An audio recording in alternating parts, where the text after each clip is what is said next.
At family barbecue, Mom laughed, "Useless thing, pay up or get out." The very next day, I moved into my new house. I called them and said, "Let's see how you live without this useless thing." They cursed me out. 1 week later, 45 missed calls. I am Heather, 33 years old, and for the past 5 years, I've been the financial backbone of my family without a single thank you. Last weekend, at our family barbecue, my stepmother laughed in my face, called me a useless thing, and demanded I pay up or get out, while everyone cracked up like it was the joke of the year. They had no clue I was ready to disappear for good. The next day I was gone, moved on to a place of my own. I called them up and said, "Let's see how you live without this useless thing." They yelled at me over the phone, furious and desperate. 1 week later, 45 missed calls lit up my screen, but I was done. That moment at the barbecue broke something in me. I'd poured over $200,000 into their mortgage, utilities, groceries, and endless handouts for her daughter's college flops and shopping sprees. Yet there I was, labeled a freeloader in front of relatives and friends. The entitlement boiled over when she pounced, waving her hand, insisting it was time I paid $1,000 a month rent fairly. My dad nodded along, raising his glass in a mock toast, and the table erupted in laughter again. I stood up, forced a smile, and walked inside, my blood pounding. Any guilt I had about walking away vanished right then. But this didn't come out of nowhere. I'd built my career in marketing from the ground up, landing promotions through late nights on high-stakes ad campaigns for film studios here in Los Angeles. My recent bonus of $60,000, I tucked it away in a secret account, not their latest remodel wishlist. I'd been quietly planning my exit, making moves they'd never see coming. The shock hit them when I vanished the morning after, leaving a spreadsheet detailing every penny I'd shelled out, proof they couldn't ignore. Their panic call started immediately, begging for the mortgage payment due that week, the electric bill piling up. I didn't budge. This was my line in the sand after years of being their ATM while they dismissed my successes. What they didn't know was I'd uncovered her reckless spending too, siphoning my contributions into failed stock plays that drained us further. The barbecue was the final straw, pushing me to execute a plan that left them speechless and scrambling. Before I dive into my story, I'd love to know what time it is where you're listening and which city you're in. It's amazing to see how far these stories travel. And it all spiraled from there with a dark secret I uncovered about her misuse of my money that sealed my decision to go missing for good. Growing up in a quiet suburban neighborhood in San Fernando Valley, Los Angeles, my childhood felt like a sunny postcard backyard, sprinklers, bike rides, and taco nights with my parents. I was 16 when it all unraveled. My mother, Pamela, moved across the country to California's Bay Area after a messy divorce, leaving me with my father, Timothy Brooks, in our family home. It was just the two of us for a while, figuring out a new rhythm. Dad worked as a sales manager for a film equipment company, pulling in a decent salary that kept us comfortable. I buried myself in school, aiming for college, dreaming of a career in marketing where I could pitch ideas for movie campaigns. Everything changed a year later when Dad met Lori at a work conference. She was 12 years younger, a flashy sales rep with a taste for designer bags and upscale restaurants. They got married in a whirlwind barely 6 months after meeting. Suddenly, I had a stepmother who cared more about turning our house into a showpiece than getting to know me. Along with her came her 2 daughters from a previous marriage, Stacy, 21, and Megan, 19. They stormed into our quiet life like a reality TV crew, bringing noise, chaos, and a never-ending need for new clothes and gadgets.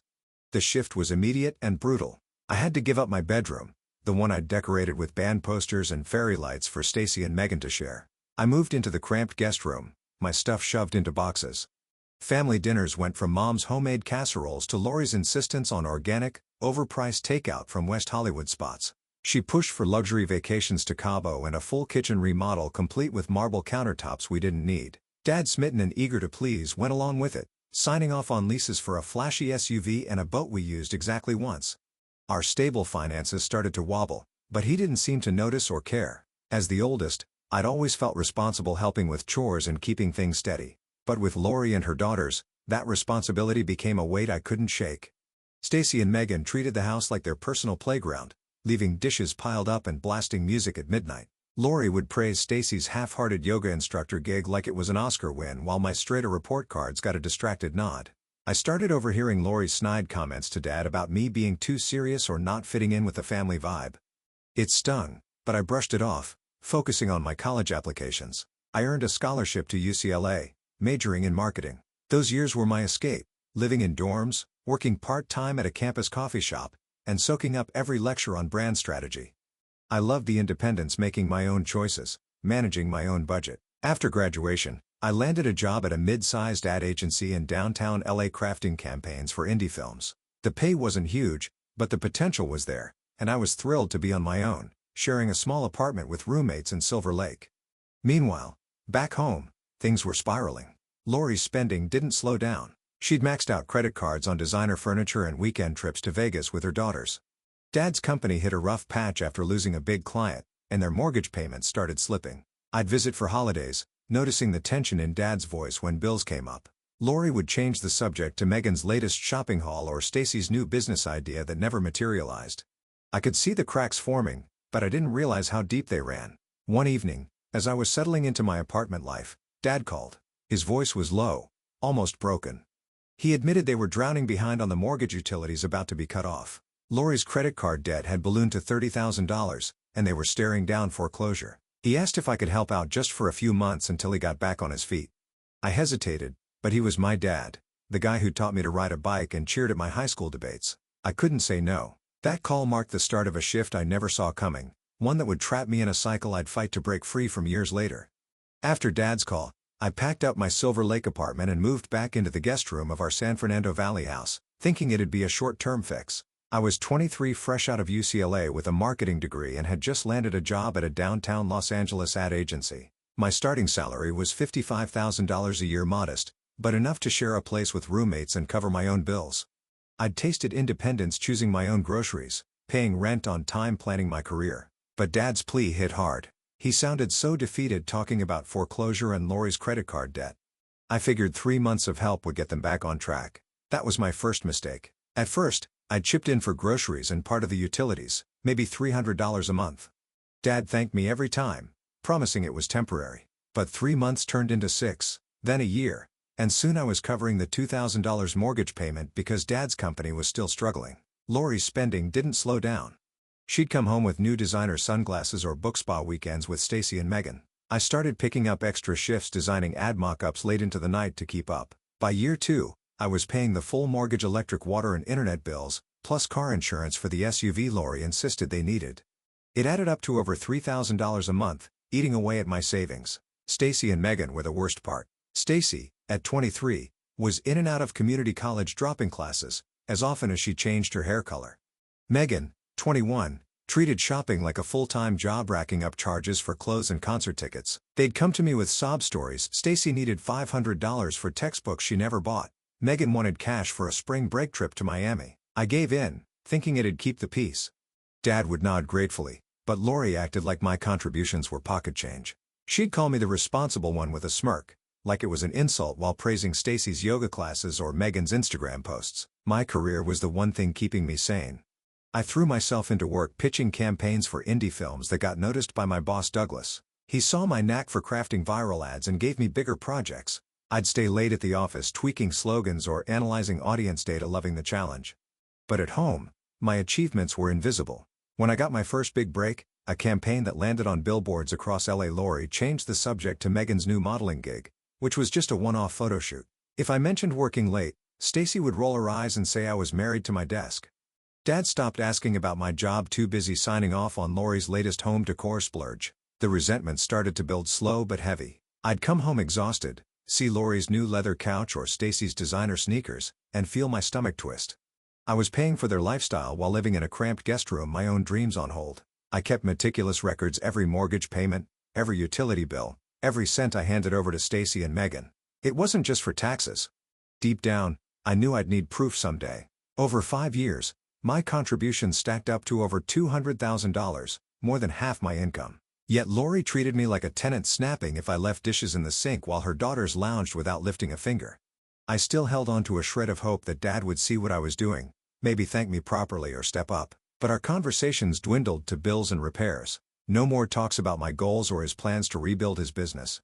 Lori's comments got sharper, hinting I was ungrateful for free rent despite me paying the mortgage. Stacy and Megan started asking for more, like I was a bank with no limit. The cycle was suffocating, and I felt like a fool for thinking it'd ever change. Then, 3 months before that barbecue, Douglas called me into his office. He'd noticed my work on a campaign for a Sundance film that went viral, pulling in millions of views. He offered me a lead role on a new project for a major studio, promising a shot at a senior position and a hefty bonus if we nailed it. The work was grueling: late nights, weekend calls, but it was my chance to shine. I told Dad I'd be busier, and Lori complained I was never around for family. That's when it hit me. They didn't see me as family, just a paycheck. That project became my lifeline, and the spark of a plan started forming, a way to break free from the trap I'd fallen into. That Sundance campaign changed everything. 3 months before the barbecue, my boss Douglas handed me a lead role on a major studio project, a promotional push for a blockbuster set to premiere in Los Angeles. The hours were brutal, with late-night brainstorming sessions and endless revisions to nail the perfect trailer tagline. But I thrived on it, pouring my energy into every pitch deck and audience analysis. Douglas saw my drive and became more than a boss. He was a mentor, coaching me on navigating client meetings and pushing for bolder ideas. When the campaign launched, it was a hit, racking up 10 million views in a week. The studio execs were thrilled, and Douglas made sure my name was front and center in their praise. The payoff came in a $60,000 performance bonus, the biggest check I'd ever seen. I didn't breathe a word to Dad or Lori. Instead, I opened a separate bank account at a new branch and funneled most of the bonus there, along with a chunk of my regular paychecks. I'd learned my lesson every time I'd mentioned a raise in the past. Lori had a new family need, like a backyard pergola or Stacy's latest yoga retreat. This time, I kept my mouth shut, calculating exactly what I needed to cover the household bills and diverting the rest to my secret stash. I started investing small amounts, following strategies I'd picked up from marketing analytics. Safe, steady growth, nothing flashy. Around the same time, I stumbled across something that lit a fire under me. While sorting through bank statements for tax season, I noticed odd transactions, large transfers from our joint family account to a brokerage firm. They weren't Dad's doing. He barely understood stocks. It was Lori sinking thousands of my contributions into risky tech investments that tanked almost immediately. She'd lost nearly $20,000 in 6 months, money I'd worked overtime to earn. When I confronted her, she brushed it off, saying it was for the family's future. That was the moment I stopped seeing her as just careless. She was reckless, gambling with my sacrifices while calling me ungrateful. Douglas noticed a shift in me at work. One afternoon, he pulled me aside after a meeting and asked why I seemed so drained outside of project deadlines. I hesitated, but ended up spilling the basics: years of paying the mortgage, utilities, and handouts for Stacy and Megan, only to be treated like a freeloader. He didn't sugarcoat it. "Heather, that's financial abuse," he said, plainly, leaning back in his chair. "You're not their daughter in this dynamic. You're their bank." He'd seen it before, he said, and urged me to set boundaries, even suggesting I talk to a lawyer friend of his to understand my rights. That conversation flipped a switch. I wasn't just stuck. I could get out. I started making moves quietly and carefully. A colleague recommended Judy, a realtor who specialized in discreet deals for first-time buyers. I met her during lunch breaks, visiting properties in Pasadena, a quiet suburb away from the chaos of San Fernando Valley. Judy understood I needed privacy, so we kept everything off the family radar: paperwork sent to my office, calls made from my car. I didn't want a mansion, just a place of my own, somewhere I could breathe without Lori's voice in the background. My credit was solid thanks to years of paying off student loans early, and my debt-to-income ratio worked in my favor, even with the family expenses. The planning wasn't just about logistics.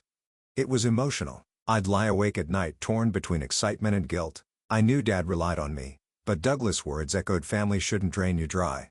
I kept documenting every payment I made: mortgage, utilities, Stacy's tuition, Megan's shopping sprees. I even dug deeper into Lori's failed stock trade savings, screenshots of the losses. It wasn't about revenge, not yet, but about arming myself with the truth.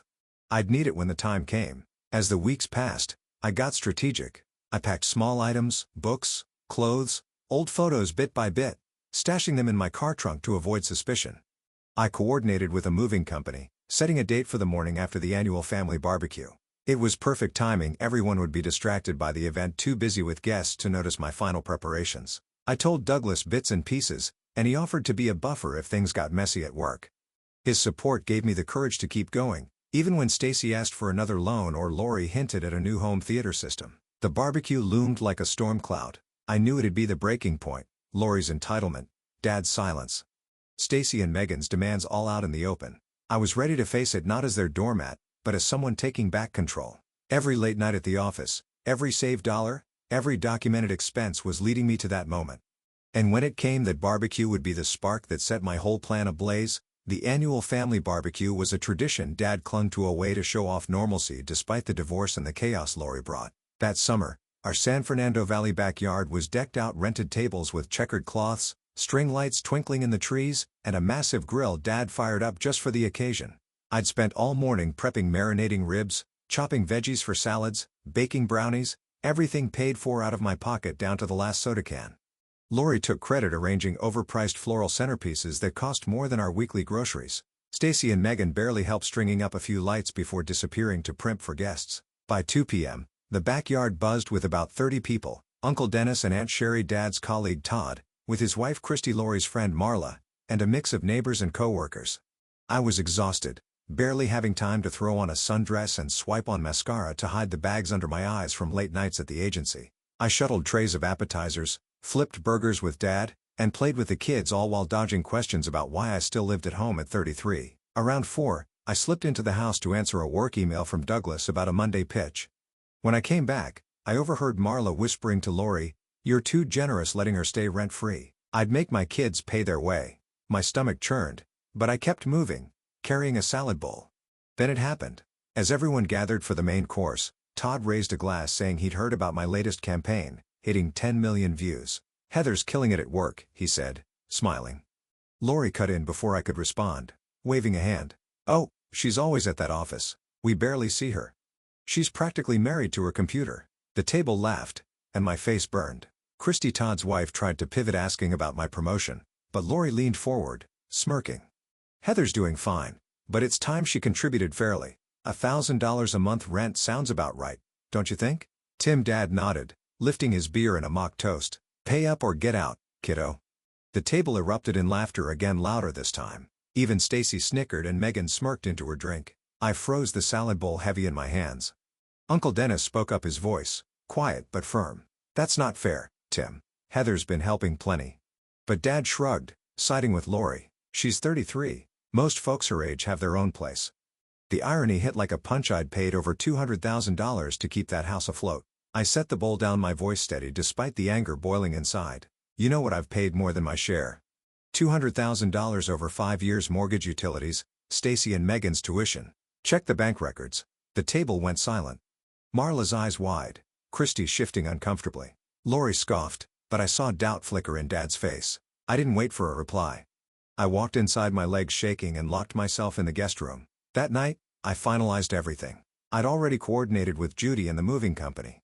My stuff was packed, hidden in my car trunk. I wrote a letter, short and clear, laying out my decision to leave and attaching a spreadsheet of every payment I'd made.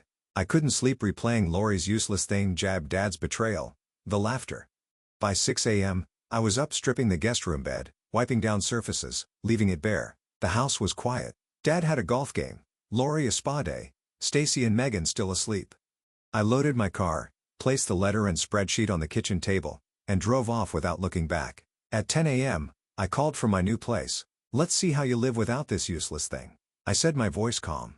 Lori screamed through the phone, demanding to know where I was, while Dad stammered about the mortgage due in days. I hung up, their yells echoing in my head. By noon, they'd found the letter. The calls started: 5 from Dad, 3 from Lori, 2 from Stacy. I didn't answer. 3 days later, they showed up at my agency's downtown LA office. The receptionist buzzed me, sounding nervous. "Your family's here, Heather. They're upset." I braced myself and asked Douglas to join me. In the lobby, Dad was pacing, Lori fuming, Stacy and Megan trailing behind, looking awkward. "What the hell, Heather?" Dad started, voice loud enough to turn heads. "You can't just walk out like this." Lori jumped in. "The mortgage is due Friday and Megan's tuition is late." Douglas stepped forward, calm but firm. "This is Heather's workplace. Let's take this to a conference room." He led us to a quiet space, staying until I nodded that I was okay. Inside, I laid it out. "I've paid over $200,000 mortgage, utilities, groceries, your daughter's expenses for 5 years. I'm done." Dad shook his head, stunned. "That can't be right." "Check the spreadsheet," I said. "It's every transaction." Lori snapped. "You can't cut us off like this." I looked her in the eye. "You called me useless. I've been your bank and you mocked me in front of everyone. I'm not coming back." Stacy muttered something about losing her car and Megan just stared at the floor. Dad tried one last plea. "We're family, Heather. Family doesn't treat each other like this," I said, standing. "I need to get back to work." Over the next week, my phone lit up with 45 missed calls. Dad begging Lori, raging Stacy, whining, Megan confused. I didn't answer a single one.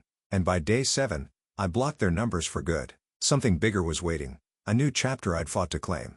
But their desperation was about to hit a wall they couldn't climb. The week after I walked out was chaos for them, but peace for me. My phone buzzed relentlessly. 45 missed calls by day 7. Dad left voicemails, his voice swinging from panic to guilt, begging me to come back because the mortgage was due and their savings were dry. Lori's calls were pure anger, demanding I cover the electric bill and yelling that I'd abandoned my family. Stacy left messages whining about her car payment as if I owed her a free ride forever. Megan's were quiet or confused, asking why I'd disappeared and how she'd pay for her summer classes. I listened to the first few, then blocked every number. Their desperation was real, but it wasn't my burden anymore. Back in San Fernando Valley, the fallout hit hard. Without my contributions, Dad couldn't cover the $2,000 mortgage.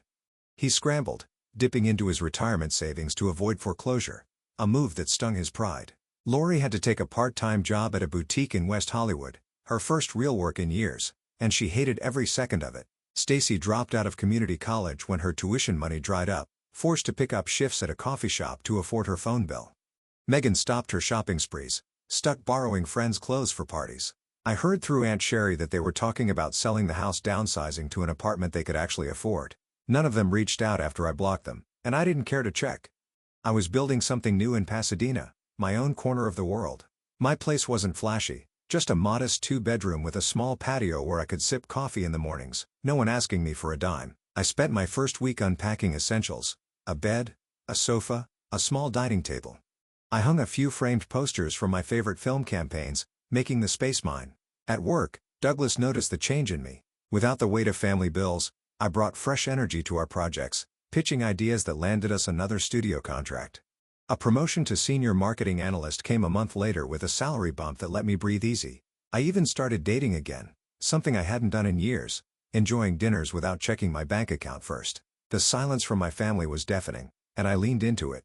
I didn't miss the tension, the demands, or Lori's smirks. I'd spent 5 years thinking family meant sacrifice, that love meant emptying my pockets while they laughed in my face. I was wrong. Family shouldn't be a financial obligation disguised as love. It took me years to see the signs: Lori's entitlement, Dad's silence, Stacy and Megan's endless asks. They weren't careless mistakes. They were patterns of abuse draining me while dismissing my worth. Douglas had called it what it was, and he was right. I'd been their bank, not their daughter or sister. Looking back, I wish I'd set boundaries sooner. If you're pouring everything into people who don't value you, watch for the red flags: the lack of gratitude, the expectation that you'll always give more, the way they twist your help into their right. I learned the hard way that love doesn't mean carrying someone else's life at the cost of your own. Cutting them off wasn't just about protecting my money. It was about protecting me. I chose myself, and that choice gave me freedom I hadn't felt since college. It's not selfish to walk away from a cycle that breaks you. It's survival. If you're stuck in a situation like mine, don't wait for them to change. Set your limits, draw your line, and don't be afraid to walk away. You deserve a life where your worth isn't measured by what you pay for. I'm living proof that starting over is possible, and I'm never going back.